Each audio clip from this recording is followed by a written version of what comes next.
मुख्यमंत्री जी के अध्यक्षता में उत्तर प्रदेश के माध्यमिक शिक्षा परिषद तथा अन्य बोर्डों के जो 6ठे 7वें 8वें 9वें और 11वें के विद्यार्थी थे, उनके संदर्भ में ये निर्णय लिया गया कि उनको प्रमोट किया जाएगा। और इसी तरीके से हाई स्कूल के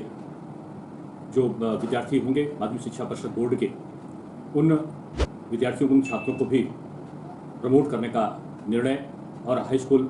की जो वर्ष 2021 की परीक्षा है उसे निरस्त करने का निर्णय माननीय मुख्यमंत्री जी के साथ बैठक में लिया गया। और उत्तर प्रदेश के विद्यार्थियों की सुरक्षा और उनके भविष्य को देखते हुए साथ में ये भी निर्णय हुआ कि किस प्रकार से जो हाई स्कूल के विद्यार्थी हैं उनको बोर्ड में प्रमोट करने की प्रावधि क्या होगी। इस प्रावधि के को बनाने के लिए जो विस्तृत निर्देश दिशा निर्देश हैं कि इनको 10 से कक्षा 11 में किस प्रकार से प्रोन्नत किया जाए, उस संबंधित माध्यमिक शिक्षा परिषद के अधिकारियों को उसके निर्देश दिए गए हैं। इसी प्रकार से कक्षा 12 के विद्यार्थियों के लिए ये कहा गया है कि उनके परीक्षा के महत्व को देखते हुए, उनके भविष्य को देखते हुए और परीक्षा की उपयोगिता को देखते हुए ये निर्णय लिया गया कि जो इंटरमीडिएट में पढ़ने वाले जो हमारे विद्यार्थी हैं, जिनकी संख्या लगभग 26,10,316 के आसपास है, ऐसे विद्यार्थियों का की जो परीक्षा है वो जुलाई के द्वितीय सप्ताह में, यदि सारी स्थितियां कोरोना संक्रमण की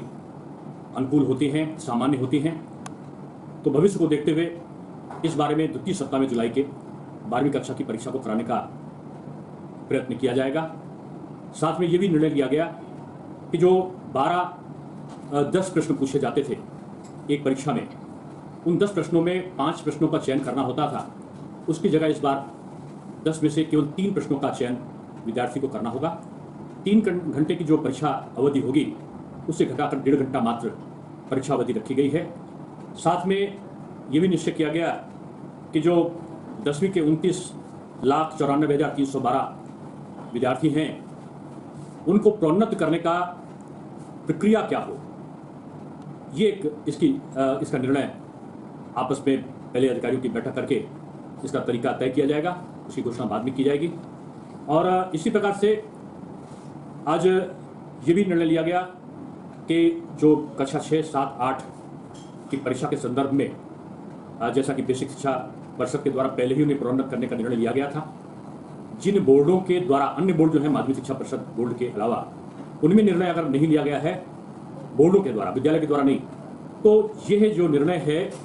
ये निर्णय सभी बोर्डों पर 6, 7, 8, 9, 11 की कक्षाओं में विद्यार्थियों को प्रोन्नत करने के संबंध में लागू होगा। इसको कड़ाई से इसका अनुपालन किया जाए और इस प्रक्रिया के संदर्भ में कोई शिकायत अगर किसी जिले में किसी की पाई जाती है तो इसकी शिकायत जो जिला अधिकारी की अध्यक्षता में जो बनी हुई नियामक समिति है उसके समक्ष की जा सकती है। परीक्षार्थियों को पहले से ही बोर्ड की परीक्षाएं जो थी उनकी तैयारी के लिए कोरोना का संक्रमण देखते हुए 10 माह पहले ही ये तय कर लिया गया था कि जो हाई स्कूल और इंटरमीडिएट की परीक्षा हैं उनमें 30% कम कोर्स को करके पठन पाठन की प्रक्रिया जारी रखी जाए। ऑनलाइन कक्षाएं माध्यमिक शिक्षा परिषद प्रयागराज बोर्ड के अंतर्गत जो भी हमारे विद्यालय आते हैं उनमें ऑनलाइन कक्षा का पठन पाठन पहले ही से शुरू हो चुका था। दूरदर्शन के माध्यम से, स्वयं प्रभा चैनल के माध्यम से, ई विद्या चैनल के माध्यम से, वर्चुअल स्कूल के माध्यम से, यूट्यूब और ई ज्ञान गंगा चैनल के माध्यम से तथा लगभग 29 लाख व्हाट्सएप ग्रुप बना के जो प्रधानाचार्य और शिक्षक और अन्य छात्र हैं उनके साथ मिलकर पठन पाठन को नियमित उसका अनुश्रवण करते हुए उसकी व्यवस्था को सुनिश्चित किया गया था। कोरोना संक्रमण के इस भयावह समय में छात्रों की सुरक्षा, उनके भविष्य की चिंता करते हुए हम अपने सत्र का नियमितीकरण कैसे रख सकें, इसके सारे प्रयत्न सरकार के द्वारा किए गए हैं। माननीय मुख्यमंत्री जी की अध्यक्षता में हुई बैठक में अधिकारियों के साथ और तमाम लोगों के साथ चिंतन मनन के उपरांत ये सारे निर्णय उनके भविष्य को सुरक्षित रखने के लिए किए गए।